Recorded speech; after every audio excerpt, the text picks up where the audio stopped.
criticism going on right now in college football about the playoff that I find utterly absurd. This was, I want to make sure I'm getting this right. This is from Chip Patterson, who has a podcast, who has a college football podcast. Chip Patterson from the Cover 3 podcast through, I believe, CBS Sports.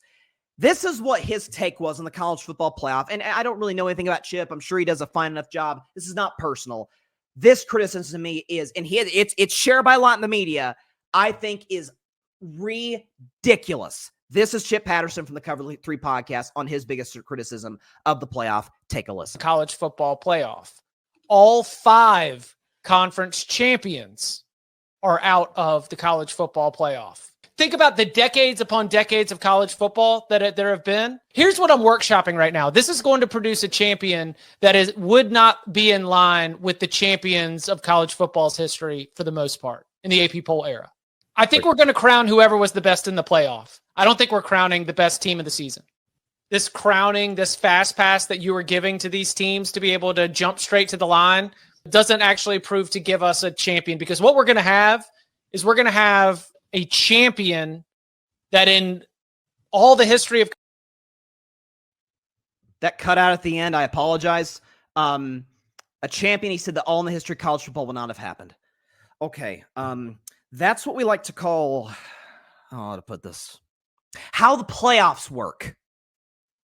Yeah, the best team does not get crowned after the regular season. The number 1 seed does not always win the national championship, or does not always win the Super Bowl. And the last year, I think the Chiefs were the 3 seed. The Bengals as a 4 seed made the playoffs, and I think the Rams were as well. The 4 seed made the playoffs, or the Super Bowl a few years ago. Wild card teams like Tampa in the day, or in 2020, Green Bay in 2010, Giants in 2011, Giants in 2007. Wild card teams make the Super Bowl and win the Super Bowl. That's kind of how it works. That's the beauty of the playoffs. The regular season is to put yourself in the best spot possible to go on a playoff run. And then we, play games. This is to me, and I've tried to become, as of late, I've always been a diehard college football fan, go Vols. I'm trying as of late. I've been reading a lot on the history of college football, trying to educate myself more than that, because I'm relatively, low-level historian on the NFL, the NBA.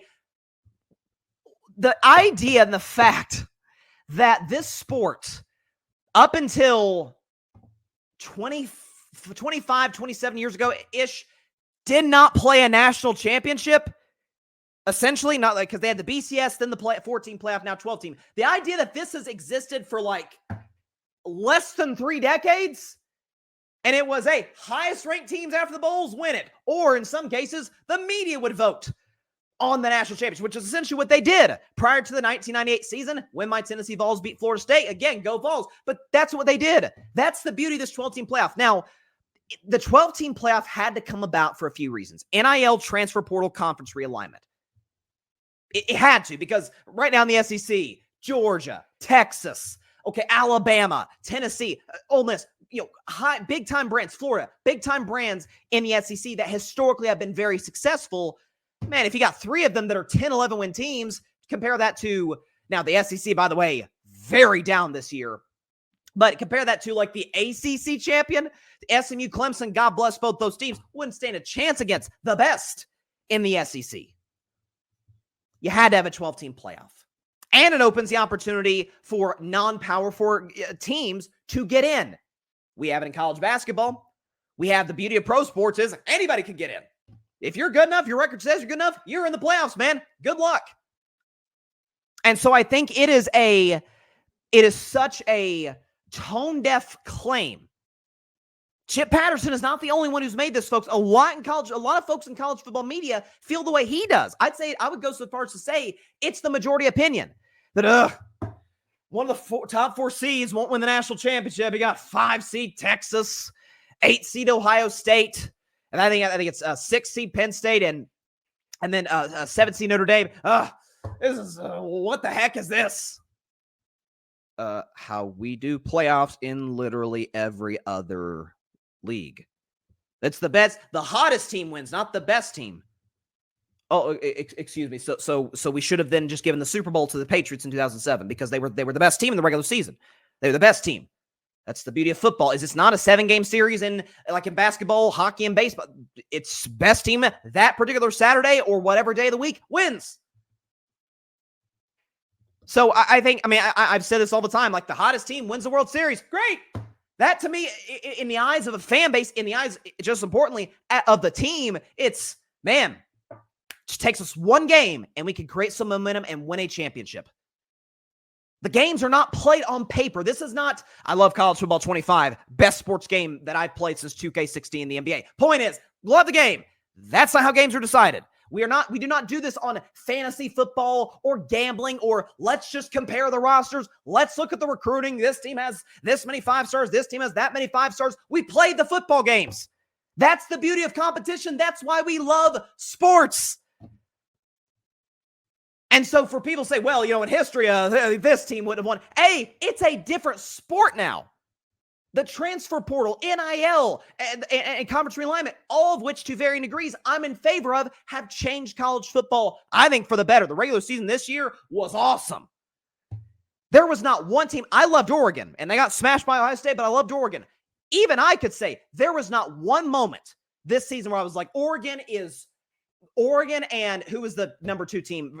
Number 2 seed was Georgia, but Texas was there, and a number of other teams, Ohio State.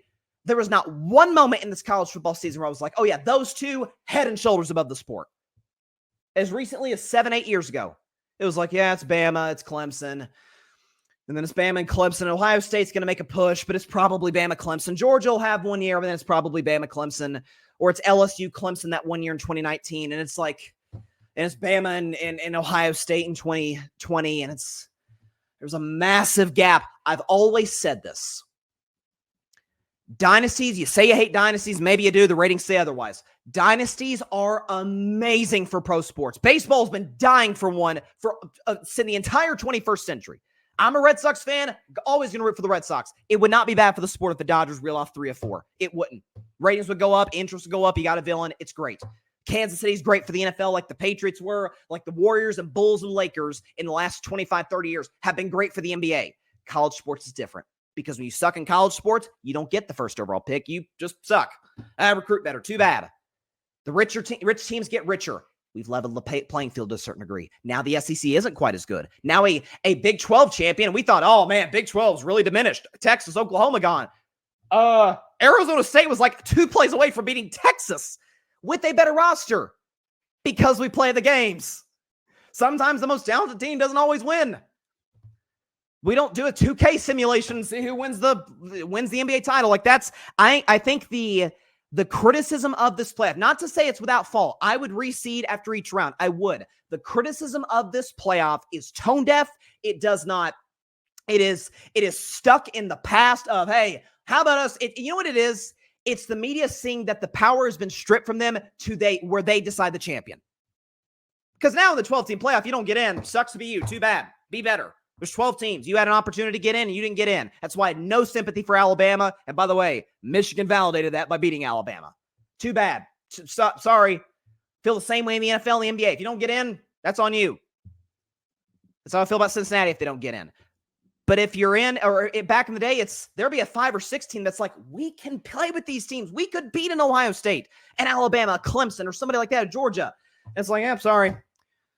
4 spots, we're going to vote on it. Back in the day, it was 2 teams were to vote on it. Some of it's the media's felt their power stripped away. Some of it is a too loyal, nostalgic view of college football when the sport right now, the product, is actually better. Parity's great for college sports, terrible for pro sports, but we're talking about college sports. I think that Chip Patterson, and by the way, I'm sure his podcast is good. Like, this is not personal whatsoever. I think that particular criticism that is shared, by the way, around a lot of CFP media or CFB media is insane. Thanks so much for watching the show on YouTube, and be sure to go click that big red subscribe button and check out the other clips and full shows from Carving It Up Live, as well as our other incredible content creators here on the Grid Network.